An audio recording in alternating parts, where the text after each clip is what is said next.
आज तारीख आहे 10 नोव्हेंबर 2024 आहे. हे ऊस आहे आपला. व्हरायटी कोणती आहे याची? वराठी 8005 आहे.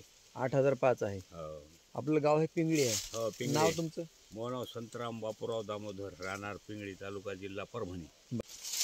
ह्याला काय काय वापरले ठोंबरे साहेब ह्याला महाराज? आणि प्रोम, हां. पोटॅश आणि भूमिपॉवर किती वेळेस टाकले आपण? दोनदा टाकले. हे 2 वेळेस टाकले. 11 महिन्यामध्ये 2 वेळेस टाकले. हो. काय फवारण्या? फवारण्या नाही केल्या. काहीच नाही केलं. नाही, नाही. बरं, रासायनिक खत काय ह्याला टाकलाय? नाही संघ टाकलं नाही एक बॅग. कोणती टाकलेली आहे? ते 10-26. 10-26. बरं बाबा. कवा डीपी टाकलेला आहे. बरं बाबा. आणि प्रत्येक डोसला म्हणजे टोटल तुमचा 1 एकरचा खर्च हो साधारण किती असेल?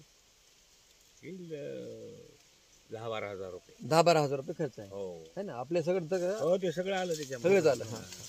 तर आता 11 महिने झाले दिवसाला. हा. तर आपण फरक काय मग? कांडे किती येतात त्याला? त्याला कांडे 25 आहेत. 25 ते 26. हां, 25 कांडे आहे. हा. आपण हे मारा धरा बरं. किती टाका? हां, मोजा बरं तुम्ही. मोजा. 1 2 3 4 5 6 7 8 9 10 11 12 13 14 15 16 17 18 हां.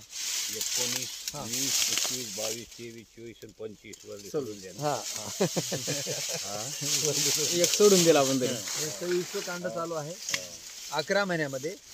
आणि अजून 2 महिने लागते ऊस द्यायला. आणि विशेष म्हणजे कांड्याची साईज सारखीच आहे. सगळ्यात महत्वाचं की बुडातलं सुद्धा कांड चांगलं आहे. जाड आहे आणि लांबी त्याची आपण जास्त आहे ना? आता एक जर बघितलं बुडामध्ये पण कांदा सारखंच आहे. सारखेच आहे ते पूर्ण मुळीच्यामुळे बघा फुटवा चांगला आहे. हो, कांड्याची साईज चांगली आहे आणि कांड्याची संख्या सुद्धा जास्त आहे. जास्त आहे. आणि आणि विशेष म्हणजे आज जमीन 11 महिने होऊन सुद्धा 11 महिने होऊन सुद्धा कुठं उसाला रोग रोग नाही. कुठला तांबुरा नाही किंवा मावा नाही, काहीच नाही. रोगाचा बिमारीच नाही.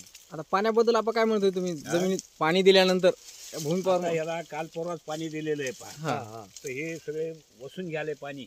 इतकं भूमी पॉवर मध्ये ताकद आहे त्या झाडामध्ये. पांढऱ्या मुळे आहे. हा ना, आता आपण हे 20 अण्णा लोकांचं म्हणणं असतं की बॅग 12 किलोची 2100 आहे. आपण म्हणजे ते 2100ची किंमत